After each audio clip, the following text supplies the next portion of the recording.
Welcome to the 2 Month Review, the weekly podcast brought to you by Open Letter at the University of Rochester, in which we take a book. We read that book in sections. We talk about them. We have some fun. We do some analysis, whatever. My name is Chad Post from Open Letter Books, and this season we are reading Tomb of Sand by Geetanjali Shree, translated from the Hindi by Daisy Rockwell, published by both Tilted Access and Harper Via in the US and Penguin Books in India. I'm joined as always by Brian Wood, author of Joytime Killbox. Brian, what's your favorite Indian dish?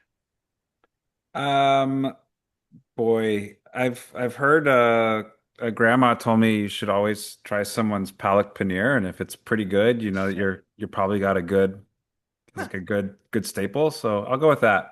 okay. Uh, And also, what's it's that? steak. It's just like Outback cream spinach with a little Yeah, spice in it. Yeah. well, a little cheese. You gotta have the paneer cheese. If it's like homemade paneer cheese, that's also a benefit, Sure, I sure. suppose. I don't know how to do that. Although it doesn't look hard in the recipes. Everything seems really hard because there's a lot of words, but then it's doable. It's all Hmm. doable. You know that you cook a lot of stuff. Hey, and joined also by Kaya Stramanis, translator from Latvian, editor at Open Letter. Kaya, what's your favorite Indian dish? I am looking it up right now. I was really hoping that you would ask the same question and I not switch to a new one. I did have a new question for you. Is Cane's yes or no? Take it or leave it. Not a Wait, good you mean the fashion chicken or statement? the chicken or the or the tool? Yeah, I don't know about the chicken. In terms, no, canes in terms of mobility devices, absolutely, I am in support of. A style. A style. I mean, also take it or leave it. I can't find what it is, but there's I don't know the name of it. But anyway, favorite dish, I would have to say there is a restaurant in Rochester called Amaya Indian Cuisine, and they did this salad where they would like flash fry spinach, and it was like their own invention. And it's to this day, like it's not standard Indian dish, but to this day, like my favorite salad I've had, favorite dish I've had in an Indian restaurant. If you're ever in Rochester, New York, go to Amaya Indian Cuisine. Assuming they still have the same menu, they change a lot. I If you're know, ever but in other Rochester, New York, keep going. keep going. But Go to other than Canada. that, yeah. But other than that, I really I'm a sauce person. Tikka masala sauce I like. The kofta sauce. Yeah, Those Malai kofta yeah, is my that with go-to. rice and I'll be happy. I don't even need the actual dish part. How Just give about me you, the Red Ranger? yeah. I'm yeah, I didn't I biked home, so I just got home right before I called you, so I'm in like a shirt that like a really silly shirt If that my you dad if got you me. watch the if you're watching this, we actually have a Red Ranger, a Blue Ranger, and a Green Ranger right That's now. true. We kind of look like the like tessellations of the Power Rangers. It's kind of disturbing. Power Rangers, the dumbest show ever, in which you go through 22 minutes of like, hey, let's fight this villain individually. You know what? We should join forces and then we'll win What do you every think? episode. What do That's you it. think the villains do while they're like building the So Megazord? Are they just like checking their tax rebates, I stuff don't like know what I think the whole thing is nonsense. What I do like is I heard about something called the VR Rangers that was a spin-off of the Power Rangers, and it only lasted 2 seasons before they ran out of Japanese footage that they could rejigger into like narrative episodes because all this stuff is like created after the fact, right? So it's like it's all set piece things like welded together. So it's super weird, kind of interesting for narrative storytelling, I suppose, but also I hate that show. I feel like I was way too old for that when it was became popular, and I thought it was just so embarrassing, so embarrassing. But yeah, we do have Power Rangers. I'm in red, wearing a weird shirt that my dad got me that says "I like books more than people." Might be true for the most part, but there we are. I'm also in Chad's sobriety journey. This week we are brought to you by Go Brewing's Freedom West Coast Pale, crafted without gluten. So gluten-free version today that we'll try out and see if Go Brewing's non-alcoholic gluten-free is any good. So there we are. That's the most insufferable beverage. It's like, hey, I'm vegan. I feel so good since I don't drink alcohol. It's changed my life. I lost Um, 20 can of pounds, bro. I am ripped. I am it's a looking can of broken ripped. and dreams. then it's gluten free. So it's just like the holy trinity of insufferable conversation. You can't see it, but from drinking gluten non-alcoholic beers, there's a huge rash. that I get. Yeah, Oh, Chad's So I'm ex disrobing. I'm exploring the idea of Apple's like gonna shut it down. which like my real question with all of this is which what pathway are you more suicidal? Like when you're hungover from a really bad whiskey night or when you're very sober drinking NA beers? mm. It's a tough call. I swear it's a very tough call. Like maybe I'm just suicidal. I don't know. But like either way, they both feel like they lead to the same point. Staring into the Yeah. void, wishing that you hadn't made these life choices. We celebrated our 20th anniversary in May, and I got blitzed. It was a bad next day. I was regretting marriage. I was regretting my life choices. So I don't know. Yeah, sober. I still go sober. Yeah, Sober's worse. sober's Sober's worse. worse. There's too many hours. There's too many hours of contemplating it. You don't get to wash any of them away with like a little bit too much whiskey. You're just stuck knowing that you're awake and you're alive. It's bullshit. It's all bullshit. So we have a book to talk about, I suppose, called Tomb of Sand. I read ahead because I wanted to know something about this first part. I believe that we were only supposed to go up through chapter 34, but I've gone past that. So in this, just to summarize this as best I can, last week we talked about how Ma is at the very first chapter is maybe shot at a border between Pakistan and India. Then we go back in time to finding out that she doesn't want to leave her bed. She doesn't talk except to say no over and over again. She's got a couple kids. They have a couple kids each, or what? The son has a couple kids as at least. There's a bunch of people who work in the house. They then are trying to get her out of bed. They give her a cane. In this section that we read for this week, there is a moving party, I guess. They're moving houses because their son has a new job position. I was a little confused by that. Anyways, there's like a lot of characters. It begins to feel a little bit like The Bear to me in terms of like, how are these people related again? And there's like, well, you're not, but you're a cousin. No, I'm just a friend of the brother-in-law of a cousin, like that kind of vibe. They move, I believe, and then she vanishes. Well, first she puts her cane in the air. They call her the wishing tree. They interact with her asking for favors. A million characters ask her for favors and for like wishes and for like treats or whatever. And then she vanishes. And that's it through the section that we read through for today. I've read ahead, so I do know what happens after that. And it does tie into something I do want to talk about. But before we get into specifics, and I have a general theoretical idea to talk to you guys about. What were your impressions of this section? Brian, did you get to read this or did you still listen to the audiobook? I did both. Okay. Because I do want to say we talked about the audiobook last week, but you played part of it. I have it and I hadn't listened to it because it was like $2 one day. But you played part of it for us when you were visiting this weekend, and holy shit, I don't know that I could listen to that. Yeah, it's I don't. It's a choice.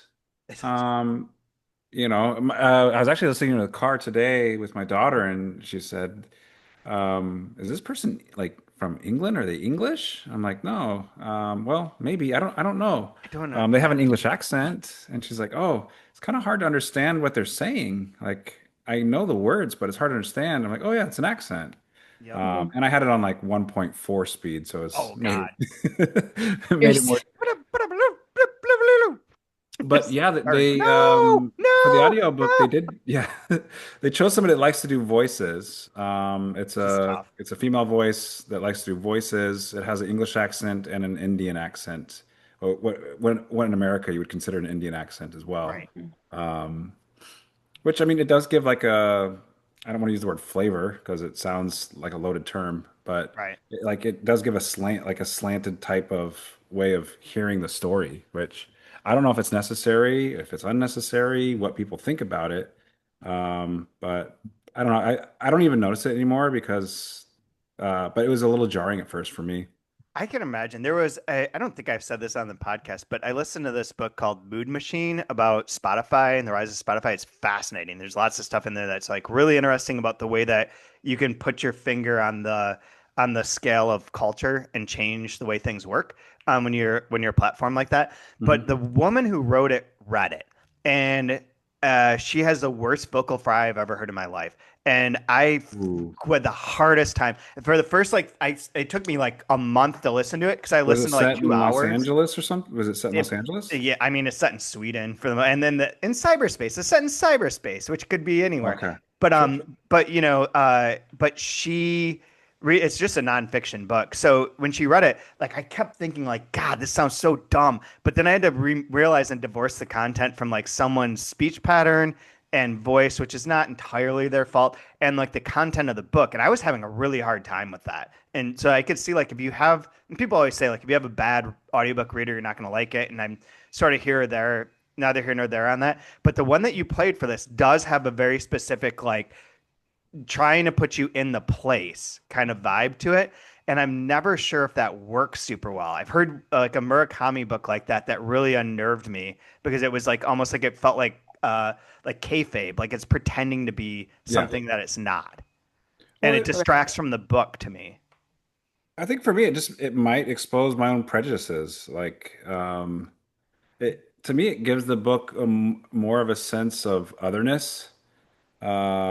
Or like I'm using air quotes just in case you're only listening to this. Like, it makes it feel exotic, right?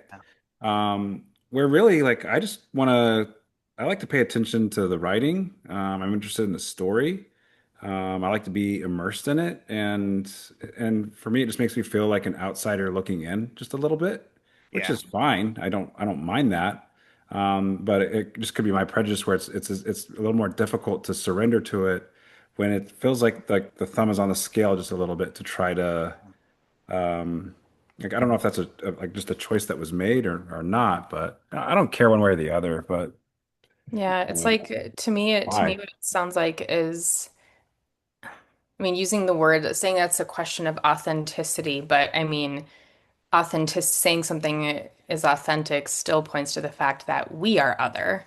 Oh yeah. And that's actually something that comes up in this section too, where I think it's the daughter who brings Betty brings a white friend to the party. Hmm. Um, and I think that's what it is. Like it if you had someone from India listening to this audiobook, they would most likely be like they wouldn't even think twice, right?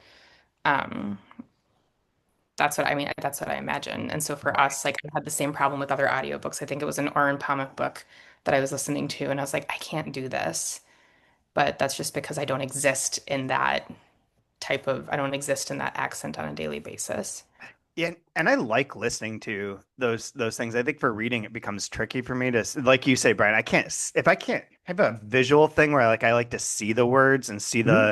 the Yeah. things, and if I'm not picking up on that, I have a hard time listening to it. Yeah. Um, which is just, I mean, whatever. So, did you find though the question isn't to like criticize this audiobook? They did it this way. It's I'm sure a lot of people really appreciate it. It is She's a pretty great reader. I've interesting. never read it. Like it's like and really leans into like voices and trying to get, different like patois and styles of speech for different characters. It was Right. great. And But that's yeah, very performative. That's very cool. I think some people really like that, some people don't. But did you have a different experience reading it then on paper? yes, it's much more charming and funny Yeah, and engaging when read on paper. that's what I thought. Much less so as an audio. The audio I'm when you just played it curious felt though, very like serious, very most serious. most of the folks that have uh, you know, an Indian heritage that I know don't have an accent at all. And Mm, so I'm just curious, like this is the American version of the book, at least like it had this picture on the audiobook. yep. Why why do we have the accented reading of it Mm, for this market? I'm curious because it's I'm not offended one way or the other. I don't care. Yeah. It's like it's not my book, it's not my choice. I'm not the one that's marketing it, but I'm just curious if the community here are like, why the hell is this, sound like the cliched help center thing that everybody hates? Like why are we getting that? that's Like fair. That's yeah. I that mean, could be considered offensive for some, I would think. Mm, hmm I would think so too. And it is interesting. Is it like is the intent to like make you like you said feel othered or feel like you're in this this other world, like Yeah, and like lean into like the sure. exoticization of foreign literature, that it is different, it's a Yeah. different thing, rather than putting it on the same playing field. Like it could seem like it's not it's hard to compare then this book to some other book because you're sort of being forced into like it's from this other place. I don't know. I don't know if that makes any sense what I'm saying. I don't know that I really believe in what I just said, but it does feel like there's something I'm enjoying there's a read. I choice. enjoy reading it much more than hearing it, though. That's for sure. Agreed. What did you think of this section, Kaya? Um, it was fine. I mean, I don't dislike it. I thought there were I can't That's the nail in the coffin. How I was it? don't dislike it. But I mean, no, it's the thing. I'm That's having what women always say to me. I didn't dislike I it, didn't dislike it. but I don't know. I don't know what I thought. I found myself comparing reading this to the first time that I read something by Chen Shui. mm, Um, that's interesting. and yeah, and what I've always said to students when I talk about the editing process and how being an editor has essentially I've been forced. I've had to read a lot of books that I wouldn't have necessarily picked up at a bookstore. And that's been a huge blessing in both in terms of career and in terms of just being a better reader. That's every book for this stupid podcast. Yep, Um, 100%. here, here. Um, but I mean, now I enjoy Chen Shui, and I found myself questioning if that was if that's because I've been conditioned to now enjoy her and because this author is not Chen Shui. I feel like I'm trying to find the Chen Shui in this book, if that makes Yeah. sense. Um, because there is something about Chen Shui's writing. This is a Chinese author for those who are not familiar. Open Letter has published her. Harvard has also published. Yale. Yale, sorry. Well, Kaya, this Getting book takes place in Asia, that's in India, So not yeah. China. I don't my know if you know this Ask or me what my not, favorite but Chinese food is. No, it's so yeah, It's like, I'm what's your favorite Indian dish? And you're like Kung Pao. egg foo young bitches.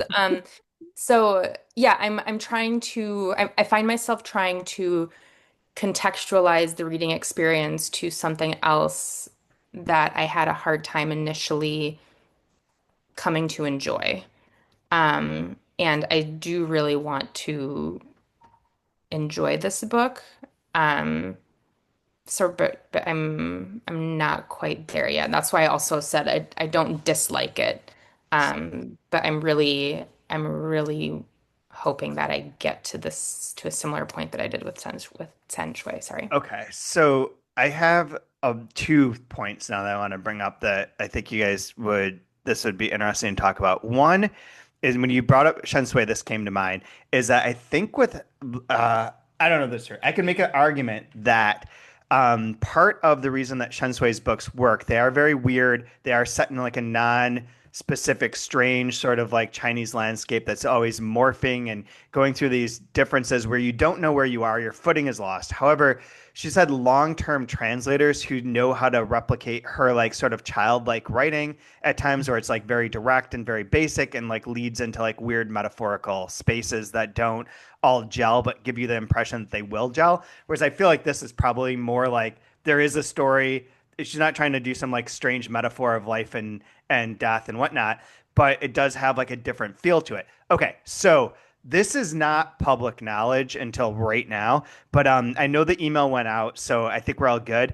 Is that for the Alta conference this fall? One of the panels that we accepted is called "Where There Is No Editor: Adventures in Translating Less Edited Works." The organizer of this panel is Daisy Rockwell, and here's the description that she gave. Not every literary culture has the same approach to editing. In many South Asian publishing houses, works are edited lightly at best before they are sent to the printer. This situation creates problems for translating the text into English, a literary culture with a robust editing tradition. Many translators end up acting as both editor and translator for the original work, cleaning up continuity errors, rearranging paragraphs, and sneaking in occasional sentences. In the process, they agonize over whether they are hegemonizing already colonized languages and cultures with the bulldozer of English editing. In this panel, we will ruminate upon the boundaries between translator, writer, editor, and ask ourselves how much editing we should take on and for whom and why. I hate that word. I hate hegemony. I can never get there without like pausing and thinking through the nonsense of it. I swear I look up the definition of it every time I read it because I want to make sure I understand it correctly because it feels like one of those like Jordan Peterson really smart words that are no, I'm going to win my argument by talking about hegemony and hypergamy and it's one of those like Monosopony. well you see it's just like I don't understand these arguments. Like Hermione in Harry Potter. I read it as Yeah. Hermione for the first three books I had before I heard it in a movie. zero idea that that's how you said that word until that name until someone said it out loud, and it's like, oh no shit, that's it, huh? Yeah, those are the worst. I was reading something else aloud yesterday and realized like how many of these words I do not know how to say. But anyways, I think that might be part of this too. Is that Daisy probably has, and we'll talk to her, but like the relationship of this book is that this is a famous author in India. She's written several books that have been published, and then this comes out. It probably is the lightest editing that's possible, right? And the point that I had wanted to make were, again, this is kind of going all over the place, but these are all like a scatter shot of ideas I had reading this section, was that this book should start with chapter 34. I think that that's where it should begin. I think that everything up until when she goes missing is like a backstory that is for plot wise not necessary yet. Like we don't get like a full characterization of these children except through like maybe the Reebok chapter. There's the one about the kid who can't smile or can't laugh, and he's not even in this really. He's referenced, but he's overseas. And if you start with Ma disappearing, this book takes on a different lens. Even if it is like the she dies part like thrown in there or she gets shot, that first opening part of like seemingly that she gets shot. Although also that I don't know that I'm even reading that like right, but like that would be a hook and would be an editorial thing that if we were publishing this book, I would suggest that you can work in some of the other things with the family as kind of like a backstory or a flashback if need be, or but you could cut some of it down. And then as I was You thinking want the hook?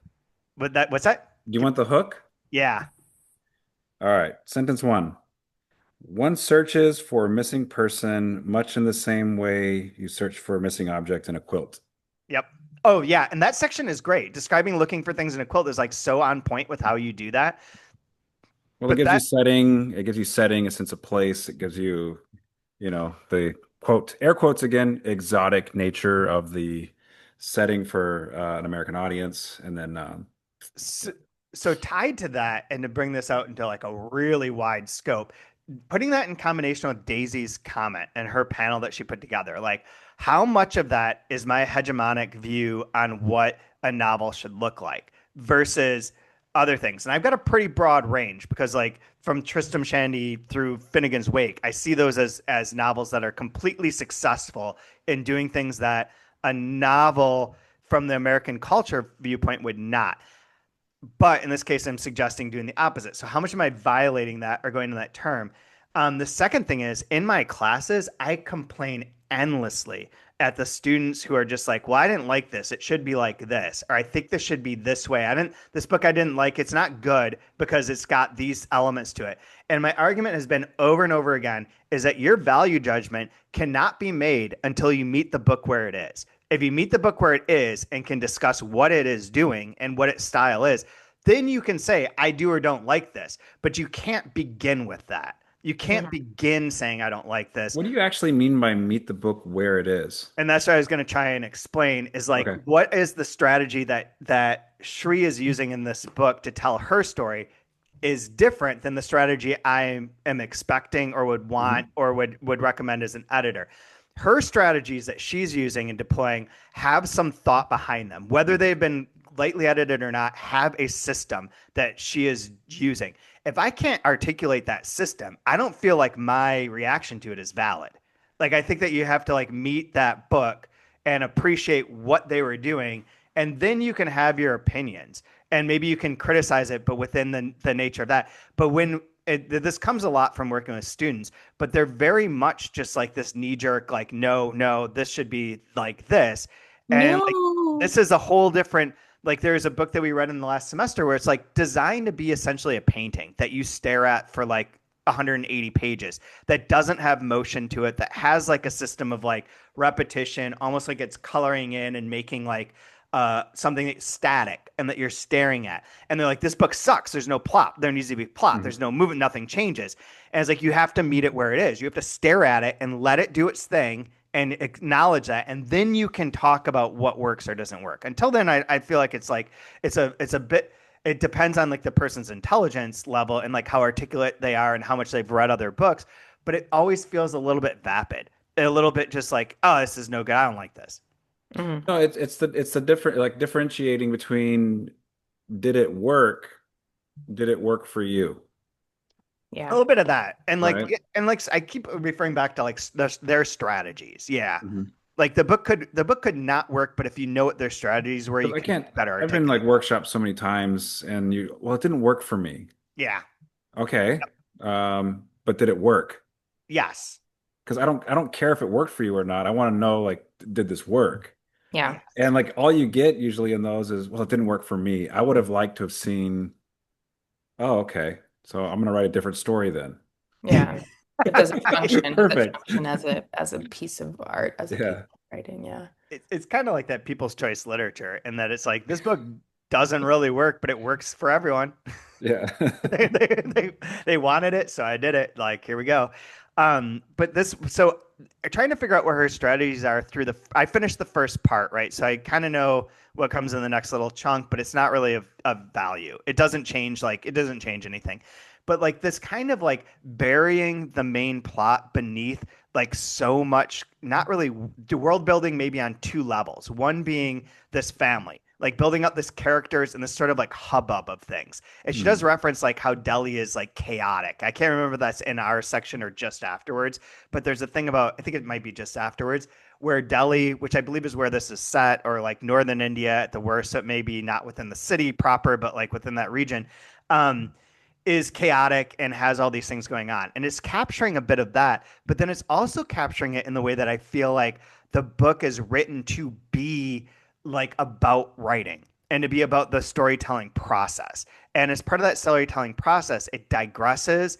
It has like bits that you wouldn't necessarily need there. It has like things that are for if you were to hone it down to like an American like quick and easy book that like just does its thing, that follows like a certain set of structures of like show don't tell, be concise, have remarkable memorable characters, don't use adverbs, all the kind of like rule of thumb things. It's violating those, and I think it's violating those to create this sense of like this narrative comes out of like a larger backdrop, a larger tapestry, and that one in which the person constructing it is there because there's constantly this eye that pops in and out that does its bit and like keeps saying, well, I'm leaving now. I'm not going to be here. I'm not, if I were there, I would do this. I'm not doing that because I'm not part of this story. But that I then ends up being reflective of like, how does this story get told? And what things resonate within that, almost in a Tristram Shandy like way, where it does like delay and remark upon its delay and pause things and leave things and ignore things. And then the other strategy that seems to be really prevalent, but not as much as I suspected in the first part, is that there are a ton of cultural references now and food references and political references that I do not understand. And so like the positioning Ma within that, which I believe is valuable because I know that this book ends up taking place mostly in Pakistan and addressing what happened with the partition based on the jacket copy and some reviews. Like there is a value to then explaining a lot of the cultural backdrop without making it like without being fussy, without Daisy being like, oh, well, this is this, letting it ride so that it can have the meaning that is going to kind of create the tension between one particular culture and a different culture that are separated simply through like this division that happens in 47 and then religion and background and whatnot. Like, I feel like that maybe is another partial strategy that she's using. And that initially it'd be like, we could just cut to the chase here, but I don't feel like that's a fair thing to say. Like, I want to give her the room to like produce the book that she wants to produce, see what that is, see appreciate that for what it is, and then maybe say like maybe this one isn't for me, or maybe it is in the end. Parts of it are so far. Parts of it I think are very funny, and parts I'm just like I'm lost the thread in this chapter. But the chapters are all like 3 pages, so who cares, right? Yeah. That's my long monologue. I hegemonized the shit out of that. Hegemonized, Hegemonically. hegemonized, Just say dominate. phenomenon. We're in sports season. We say dominate out here, okay? It's like I Well, just pavemented this whole podcast. what do you guys think of this section? It was very listy. I like lists, and that's another strategy I really appreciate is the like Rebelsian sort of vibes to that. Lists Yeah. are wonderful. Love them. There's a chapter you're going to get to that's a great list that I think is really a telling one too. It gave it like a sense of there was like a sense of chaos and noise and disruption in this section as well. Versus Ma being incredibly still and Yep. like that talking over her, Uh, talking around her. mhm. That sort of thing also feels like it's an important part where she's just like a gone, but also is not speaking. That no thing is all she's saying, and no maybe like you could maybe stretch that out into some sort of like grander metaphorical philosophical no, right? A Khrushchev no to say. Well, you already kind of see the seeds of the dangers of getting what you want. If you can just magically make something appear that wasn't before and it's given to you, is that a good thing or a bad thing? Interesting. I, it's hard to know, and it just kind of makes you wonder if a group of people are given what they want, is that a good thing or a bad thing? I don't know. We will find out. But to me, it felt like there was like some seeds of like, I don't want to say it's like be careful what you wish for, but it had that sense to it once we got to the more magical parts of this section. Yeah, and there were more magical parts in this section for Mhm. sure. Um, You guys although talking again, about the wishing tree cane? In the wishing particular, tree yeah. cane, Yeah. yeah, yeah. I also thought that was a great way to run an estate sale. Just like sit in your room and people can come in and be like, I like those sandals, and you're like, $5, they're yours. It's not what she did, but it's one way to clean up when you're moving house. Just have all your friends and relatives come over and take shit.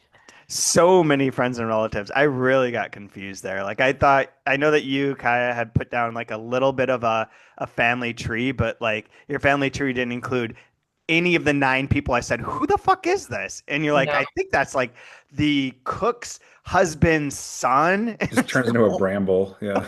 fuck." Yeah, no, I got like 4 people in, and then I do remember showing you that and like feeling a little proud of like, look what I started. And then at some point last night, just shouting across the house, like, who the fuck is Prince? Yeah, that's right. It was friends. But there is like this is like a running gag in this new season of The Bear where people are just like, "How are you related?" There's even like a episode where they have a wedding and everyone in the families are there, and people will be like, "Wait, are you this?" And John Mulaney's line is like, "I've met that guy 9 times. I have no idea who how he's related to any of us." Like, yeah, that's the feeling I had, and that sort of like confusion that we're receiving as a reader may not be as prevalent to a reader that comes from a culture that has like kind of those extended families, that sort of like the cast that they're part of with the sort of like housekeepers and various other things may seem completely normal. But to me, it does feel like what you said, Brian, of like it creates this kind of hubbub, this hullabaloo, to so to speak, of like people like being this noise and like what if you're like an old woman whose husband has died and you're not sure what you're doing, this is a chaotic whirlwind Mhm. around you. And like they're coming and asking, you're holding your cane, they're asking for all these things and these wishes. Like, why not just vanish? I mean, I'm obsessed with the idea of vanishing right now. We had one of our friends, he's dating this woman who's going through a divorce because her husband just disappeared and was gone for 40 days, no contact, no one knew where they were, and then just showed back up. I don't know any more of the story than that sentence. And I have created a myth of like everything. And fucking how awesome would it be to just walk away for like 40 days? I mean, that part's fine, but That's what rehab is, I suppose. But if you come back expecting everything to be as it was, that's delusion. And you can You can, in the words of our 7-year-old, you can get squished. I don't know. I don't know. I think you should be able to take a life break every Yeah. now and again. Yeah, go find yourself a wishing tree. The section that you were talking about, Brian, and the sentiment behind it. I mean, I think those are the parts where I did start to, like I said earlier, try to find the feng shui in it because a lot, like almost everything she writes is like very magical and has this sense of magic to it. So those are, I really enjoyed those parts. Hmm. Um, did get a little anxious about the idea of it being like a hoarding situation because they describe it as if there's a lot of stuff that she has and things of like, why would you throw out something new even if it hasn't been used? Because it's new and you might need that thing. And that's something I constantly feel anxious about. But I really like those parts a lot. And there were the chapters where I was like, I don't know I'm just glossing through them. Yeah. I had some specific. Go on, Brian. No, I was going to ask, like, did you guys find that there were certain styles in the chapters or certain things like Chad, you apparently really like lists, Oh that yeah. you found you were glomming onto more than other sections? There's one. Is it this one here? I think it is. I think it's chapter 27. That's essentially one sentence. um that runs through it's the first paragraph is 3 pages, and that is more or less one sentence that goes through the whole thing. And this is where Prince appears, I believe. I also noted this one because it had a bunch of this is the one that begins like weary lines formed on Lilavati's forehead when she heard, and then I was like, who the fuck is this? And that's where I got lost. And then there's Hero's reference, and Hero I believe is Prince, and the names start shifting a lot in here. Like Dottie is what they call Ma. Ma has like 9 different names, and that took a while to cotton on to. But the fact that this one's all told as like one sentence through almost the whole chapter is different than the other sections, which have sometimes like quick little hits. That kind of variation between chapter to chapter being like essentially like this could be anything next. It might be a different story. It might be about a character we don't even need to know about. And the narrator might say, hey, this person's not going to matter in this story, but just so you know, here's this. And I think that as a writing strategy is interesting. And I don't know how much it maps onto like a reading strategy. Like, is that the normal way of like if we read and I don't want to pronounce it because I'm gonna mispronounce everything. I've already tried hegemonic a million times. So the Mahabharata, the famous Indian like mythology of the world and how everything is put together, like how much of that is underpinning this that I don't know about necessarily, but there could be like sort of sneaky references to, and the fact that I think within these books, like anything can happen. And within this book as a strategy for writing, because it's so diverse in like approaches and like the way that like its focal points are, and like even the style of the sentences within them is so different. Is that just natural within the storytelling nature on like this grander old mythological sense than we're used to? Like the stories in the Bible aren't this erratic. They're all fairly, linear. Unless Brian, you're the biblical scholar, you can correct me on that. But like the stuff that I read, I mean, it all kind of like goes. There's pieces that you jump around, but like the stories themselves are always like kind of straight, Eh, sort of. sort of. They can be, sure. I was just, if you just watch the movie Legend of Bagger Vance, that's basically all you need to know about for all of Indian culture. All of it is in that movie. Matt Damon basically learns it as we learn, Oh and my so you're God. good. Yeah. Yep. Like the various gods and references. I feel Done. like some of that, no idea. Yep. Yeah, totally. You'll just get it if you watch Legend of Bag. Don't even read the book, which is based on some other book called like the Bhagavad Gita. I nailed that pronunciation. Yep. 100%. Uh, Bagger Vance. Oh, now I get it. Okay.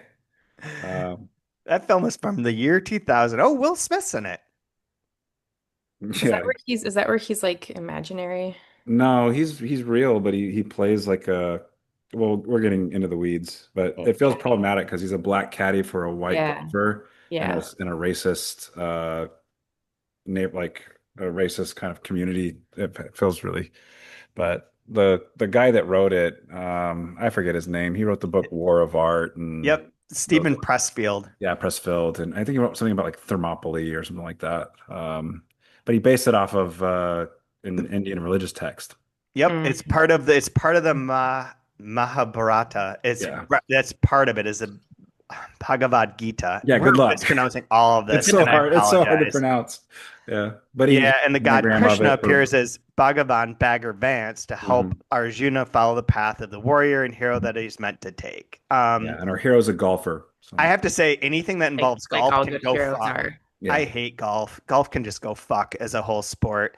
The only part that I like is I saw this video on Reddit where this drunken little guy was screaming at someone because they were complaining that he was taking too long, and he was yelling. He's like, "Come on, man! I'll fight you! I'll fight you!" And this giant dude, who turns out to have been a former NHL like defenseman, goes over and picks this little guy up and just beats the shit out of him and throws him into a river. And I was like, "Okay, golf is cool.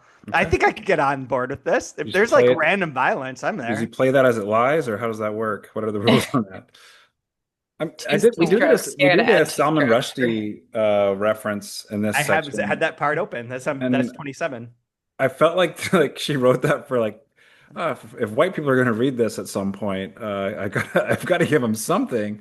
That and the Uh, Reeboks. Yeah, and there's your anchor. There's your yeah, Reeboks is Your a anchor. is but a the funny thing, like it works so well because let's look at the in this version. This is the Harper Via version. Um, Praise for Tomb of Sand, Washington Post. Uh, Takes a page from Salman Rushdie's playbook. Okay, great. Let's see. We have New York Review of Books. I was most reminded of is an English language one. Salman Rushdie's Midnight's Children. Okay. What else do we interesting. have here? There's, I mean, I could keep going, but I think there's three or four Midnight's Children. The UK, Times Literary Supplement. This breakthrough novel recalls Shree's fellow Indian-born Booker laureates, The God of Small Things, and Rushdie's Midnight's Children. So there's 100%. another. Wow. So the Indian one does not have any of those so far, And but it does have a couple other but things again, so interesting. if it's like if it's gonna be a air quotes Western reader, like well we got to give them something to like I can see Yeah. like the people sitting around the book or sitting around the table. So how do we market this thing? What do we do? What do we say? Say it's like Midnight's Children. Everybody knows Yeah. that one, right? That's the Yeah. dude that got stabbed in the face, right? If I recall. Okay, yeah, let's do that. That's in the news. Oh my Like, God. So is there no other way to talk about an Indian author? So here's something that so this one does not have any of that. That I can see there's no reference to Rushdie, there's no reference to Underwoody Roy. There's only stuff about the book and some of the translations. Here's one that I want to point out though. There's some on the translation I think we might want to talk about, but at some point. Here's one that's funny is Declan O'Driscoll for the Irish Times. Declan O'Driscoll, whose name has an extra space in it in this printing. There's a lot of extra spaces in this printing. He was on the Mining the Dalkey Archive podcast to talk about Irish book just a couple weeks ago about Groton and Me, which reminds me of this book because it's also like this digressive, like any part can be any part sort of vibe. But his quote is in a year when the judges of the International Booker Prize chose Tomb of Sand by common consensus, a very strong long and short list, the 2022 winner needed to be a book of exceptional quality. In choosing, they awarded the prize to just such a book. That's like a weird, faint praise. Like, yeah, they had to pick a good book and they picked a good book. Well, like I get why it's praised and talked about in this way, but it's just interesting. Like, wouldn't you praise it or link it to this like the style of story, like the structure that it reminds you of? I Yeah, don't I don't know that's, if I would run straight to Midnight's Children for this. it's Like I been realize so like long since I read it's I that, realize like the setting is similar, but like but it's I can not. tell you a lot of books that are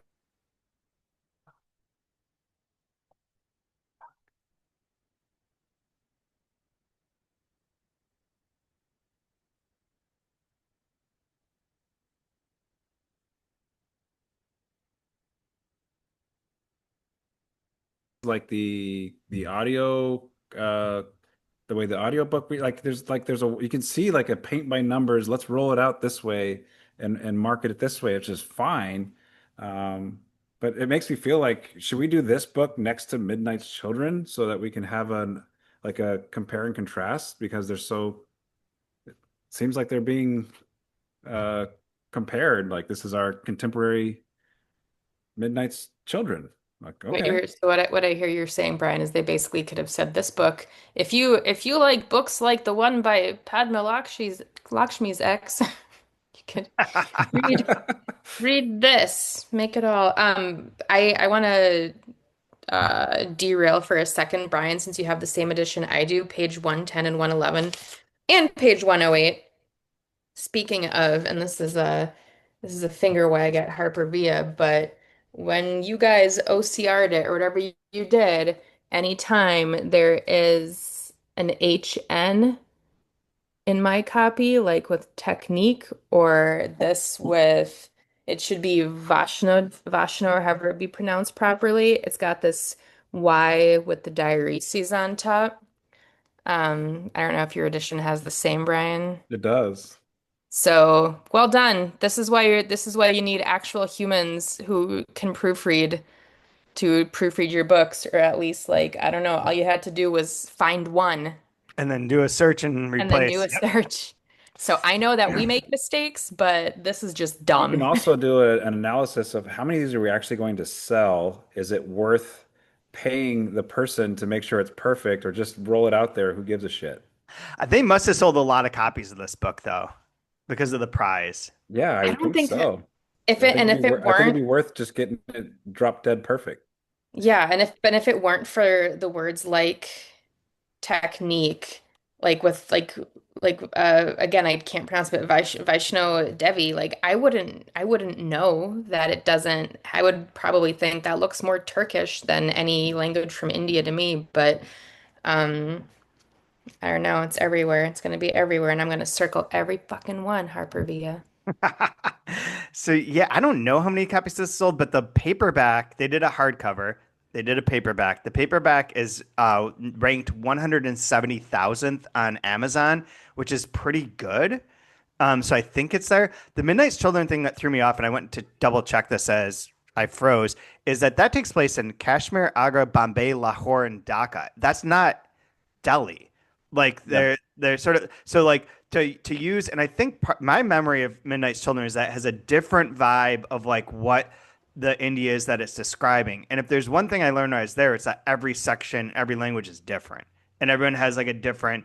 Like the people from the south were like, oh yeah, Northern India is all about partition. Southern Indian literature doesn't deal with that much at all. That's not our, we're not interested in that. That doesn't affect us. We're a different, we have more South American influences and Yeah. Yeah. less this, like it's all so vast and varied that like one would think that that could be like a better marketing point than trying to shove it into one thing.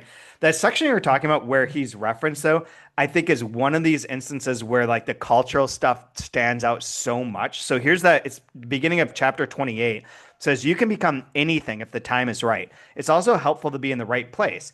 We can talk ourselves hoarse discussing the failure of Muhammad bin Tughlaq's ahead of his time ideas versus the success of Mahatma Gandhi's right on time revolution. Wrong time for one, right time for the other. The same can be said for writers, like Vijay Dasani versus Salman Rushdie, or film stars, consider Dilip Kumar versus Amitabh Bachchan.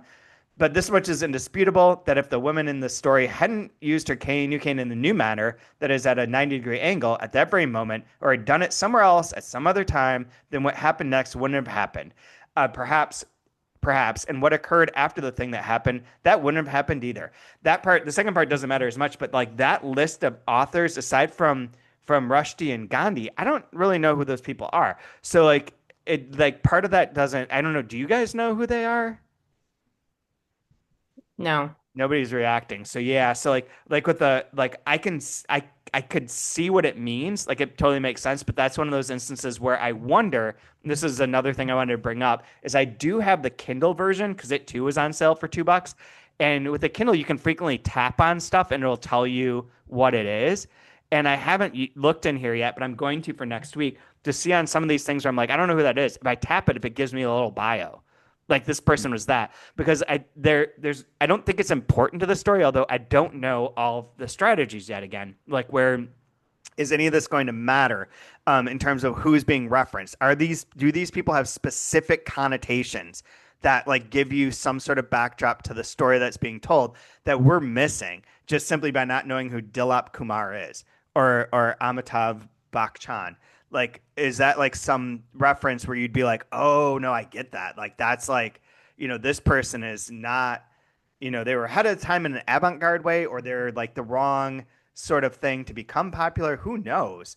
And I'm curious how the Kindle, if they deal with this, because there's also like there's one other section where it had like, I think we talked about last week, where the person's driving and is like the mall when he became. Here it is. It's 27. Chapter 27 is this week, where he's like helping out Hero, who I believe is Prince, get a job, and he'd driven the car of the MLA Babu Mijaji Lal under the influence, blah, blah, blah. And then it says the luckiest thing was that Babu Mijali Lal Ji himself had once been an Ika driver and was at that time only Mijaji, but after becoming an MLA, added on the Babu as well as the Ji. And at that point, I underlined just, but I don't know what any of this means. Like, I assume like it means that like you became a higher governmental official, but like what kind of rank is that and where does that fit? Like I Yeah. don't know. And I wonder if the Kindle will like if you tap on if it's like here's your Wikipedia explanation in a short thing, which would be like a case for like, yeah, Kindles are good. You don't have to type into Google. After Dasani, like 4 decades after Dasani wrote a book all about H. Hatter, it's a mock heroic novel. Rushdie said, uh, Hetter's dazzling, puzzling, leaping prose is the first new effort to go beyond the Englishness of the English language. Interesting for Dasani. That's yeah. Who I know the name of but don't know, never read. And again, there's Salman Rushdie. Yeah. Yeah. Thanks, Wikipedia. Wikipedia is the best. The best for this. Oh, I don't know if there's anything else I have to say about this section. So we're still like kind of, to be honest, just getting going It's just in starting to terms of pick like up. Yeah. in terms of like the plot. And I did read a couple of reviews that were like that the second and third parts were like their favorite. And it took like a little while to get to like the momentum, and then Ma becomes more of the character, which is true in here. And I wonder again, is this a strategy? We've got this chaos, you've got this whirlwind of voices, of places, of people, of things going on, and then Ma comes into focus in the next section, or starts becoming like comes out of that backdrop and becomes like singular.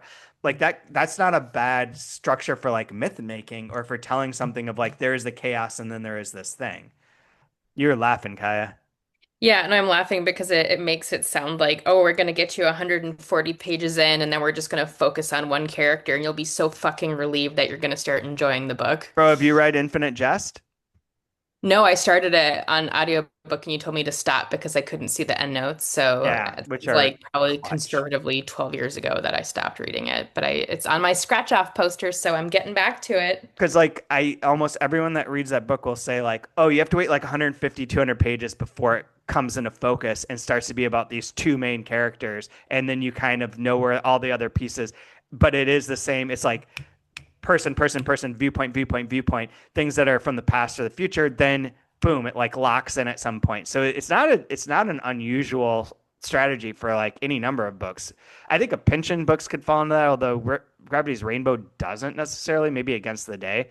But like, yeah, I could see this being part of its overall arc, and that there could be like a both cultural and aesthetic reason to start this way with this kind of like looping and like Mhm. hesitation before like something else. I also don't know. One of the things that comes up in my class from an interview with Michael Emmerich that translated parts of, he translated this 800 page Japanese book that got edited into an American style and cut down to like 450 pages.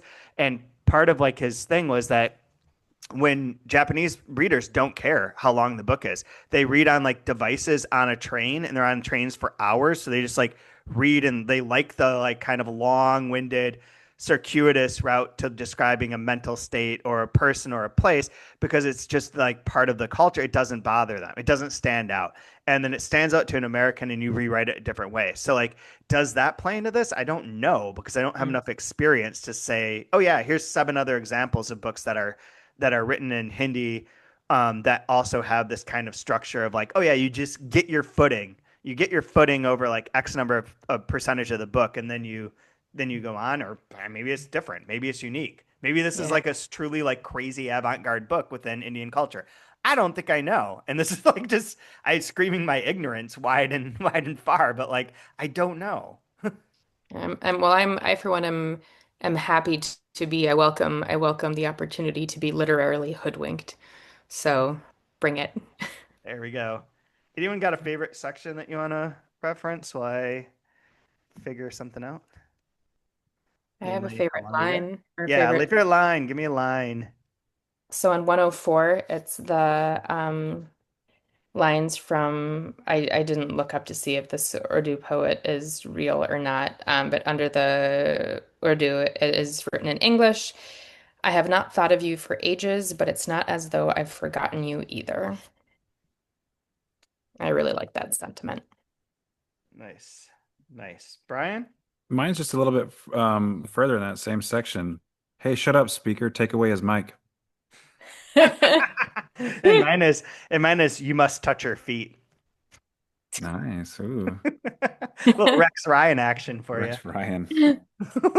This is how 2 months review breaks into OnlyFans. I wish.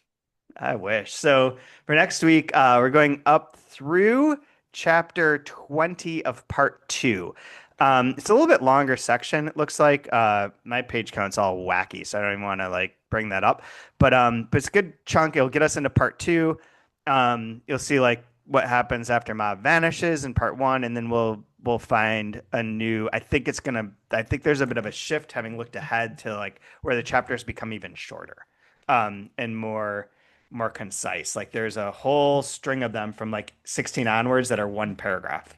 So we'll see. We'll be back next week. Until then, you can rate and review us on Apple Podcasts, Spotify, wherever you listen to your podcasts. You can also watch this on YouTube, so you can see the Power Rangers setup that we have going on, and enjoy like me pounding non-alcoholic beers while I sweat profusely. This is good radio and good, terrible video. And I think that's it. I don't think there's anything else to say at this moment in time, unless anyone has anything they want to plug or say. Did you notice that in Power Rangers, look at the Black Ranger, the Yellow Ranger, and the Pink Ranger. It's like really screwed up the way they did that.